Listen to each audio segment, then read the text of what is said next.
इतना महत्व किसी और चीज को मत दो कि वो तुम्हारे लिए समस्या बन जाए। जब तुम्हारे सामने एक केंद्रीय समस्या खड़ी हुई है, यही जीवन जीने की विधि है। एक केंद्रीय समस्या पकड़ो ना। तुम्हारी जो अभी अवस्था है जीवन की, उसमें तुम अपनी समस्या को यही नाम दे दो कि मुझे पढ़ाई करके अपने लिए एक अच्छी नौकरी हासिल करनी है। ठीक है, तुम्हारी अवस्था में मान लो तुम्हारे लिए वो केंद्रीय समस्या है, और फिर उसी पर पूरे तरीके से समर्पित हो जाओ। एक बड़ी समस्या पकड़ लेने का लाभ ये होता है कि दर्जनों जो छोटी छोटी समस्याएं हैं उनके लिए समय नहीं बचता। कौन उन पे ध्यान दे?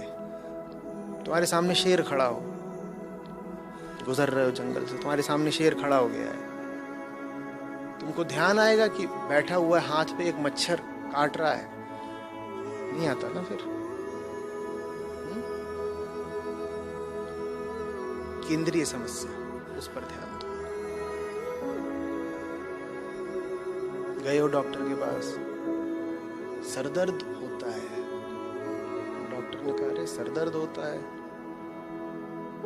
कुछ स्कैनिंग वगैरह करानी पड़ेगी, कहीं कैंसर तो नहीं हो गया? उसने अभी ये कहा भी नहीं है कि कैंसर हो गया है, बस उसने ये कह दिया कि थोड़े टेस्ट करा लीजिए, कहीं कैंसर तो नहीं हो गया, इतना सरदर्द होता है। सरदर्द भूल जाओगे, एकदम सरदर्द गायब हो जाएगा।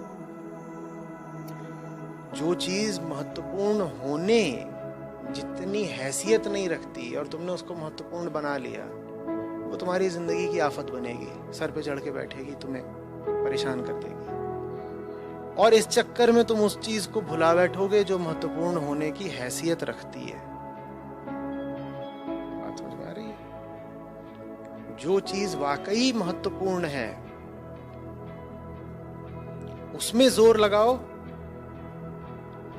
तो जिंदगी बन जाती है, और जो चीज महत्वपूर्ण नहीं है उसको महत्व दे दो और उसमें जोर लगाने लगो तो जिंदगी तबाह हो जाती है।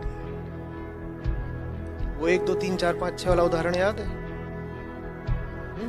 एक संख्या लिखी हुई है, 1 2 3 4 5 6,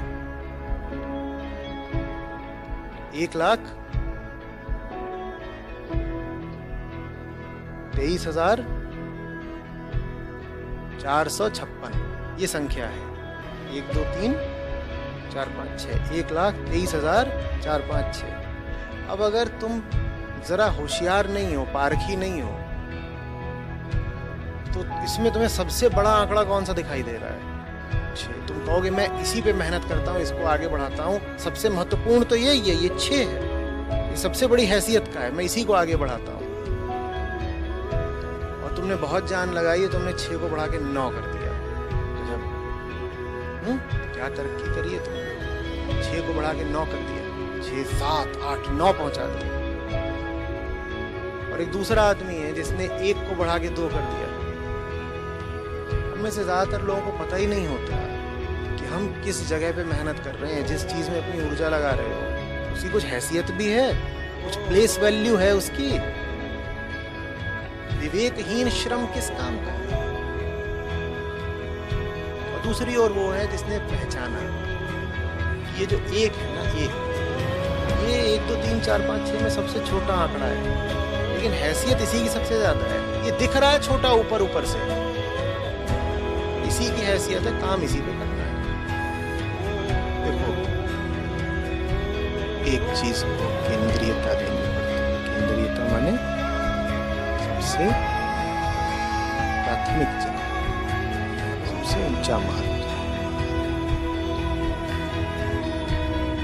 तुम जो पढ़ाई करना चाहती हो, अगर वो तुम्हारी नजरों में सबसे कीमती चीज है, तो फिर उसके लिए कुछ भी कुर्बान किया जा सकता है, कुछ भी छोड़ा जा सकता है।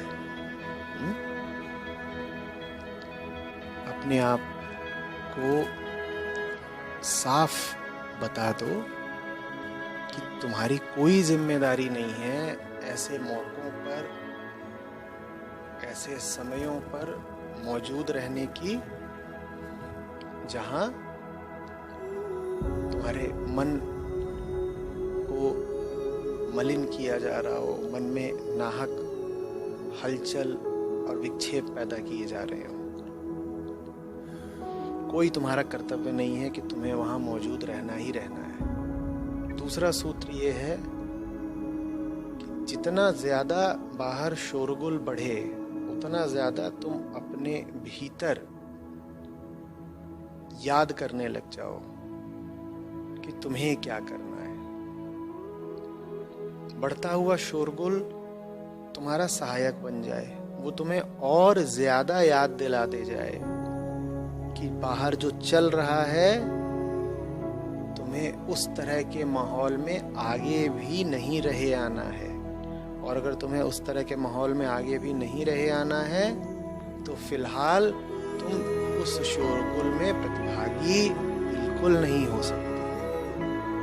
जितना संभव हो सके, जहां देखो कि इस तरह का कोई मौका अब तैयार हो रहा है जिसमें तनाव होगा, बहसा बहसी होगी, शोरगुल, लड़ाई झगड़ा, तुम थोड़ा उससे खुद ही दूर हो जाओ, कुछ युक्ति लगा लो, कोई बहाना लगा लो। और जब दूर ना हो पाओ, मान लो फंस ही गए, आसपास ये सब चल ही रहा है, तो बाहर जितनी ऊंची हो आवाज, तुम्हारे भीतर भी आवाज उतनी ऊंची हो जानी चाहिए। बाहर की गंदगी तुम्हें और ज्यादा मजबूती से, जोर से एहसास दिला दे, याद दिला दे कि यही तो वो चीज है जिससे हटना है मुझे तो पढ़ाई करनी है। मैं पढ़ाई कर ही इसीलिए रही हूँ ताकि जिंदगी भर ऐसे माहौल में ना रहना पड़े। तो फिर ये जो बाहर का शोरगुल है, ये बाधा बनने की जगह हो सकता है कि तुम्हारा सहयोगी बन जाए।